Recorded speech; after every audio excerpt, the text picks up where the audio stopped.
Phone tapping పోలీసులు వాళ్లకు వాళ్లే చేశారా? డీజీపీ చెప్తే చేశారా? అప్పటి సీఎం చెప్తే చేశారా? తేలాల్సి ఉందన్నారు బీజేపీ నేత ఎన్వీఎస్ఎస్ ప్రభాకర్. ఫోన్ ట్యాపింగ్ కేసులో కేటీఆర్ ని మొదటి ముద్దాయిగా విచారణ జరపాలన్నారు. అప్పటి డీజీపీని ఎందుకు విచారించడం లేదో చెప్పాలని అన్నారు. కేటీఆర్ అప్పటి మంత్రులు డీజీపీలను విచారిస్తే అసలు వాస్తవాలు వెలుగు చూస్తాయని అన్నారు ప్రభాకర్.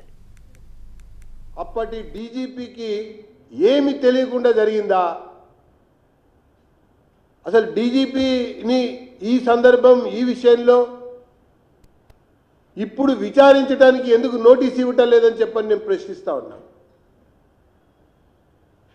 హోంశాఖ మంత్రికి సంబంధించిన వ్యవహారం కూడా శాఖాపరమైనటువంటి సమీక్షలు ప్రతి మంత్రి కూడా జరుపుతూ ఉంటాడు.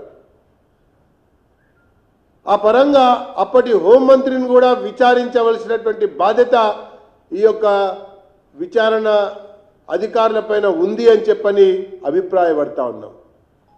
ఇది ముమ్మాటికి రాజకీయ ఫోన్ ట్యాపింగ్ అయినట్టయితే, ఇది ముమ్మాటికి రాజకీయ కార్యకలాపాలని తెలుసుకోవటం కొరకు, ఇంకో రకమైనటువంటి ఒక ఎత్తుల్ని తెలుసుకోవటం కొరకే అయినట్టయితే, అప్పటి ముఖ్యమంత్రి బీఆర్ఎస్ అధ్యక్షుడు కూడా అయినటువంటి కేసీఆర్ యొక్క కనుసన్నల్లోనే ఈ ఫోన్ ట్యాపింగ్ జరిగినట్టుగా భావించాల్సి వస్తుందని చెప్పని నేను పేర్కొంటూ, ఖచ్చితంగా ఈ నలుగురు విచారణ జరిపి తీరితేనే ఈ యొక్క మొత్తం ఫోన్ ట్యాపింగ్కి విచారణ సమగ్రంగా జరుగుతున్నట్టుగా భావించాల్సి వస్తుంది.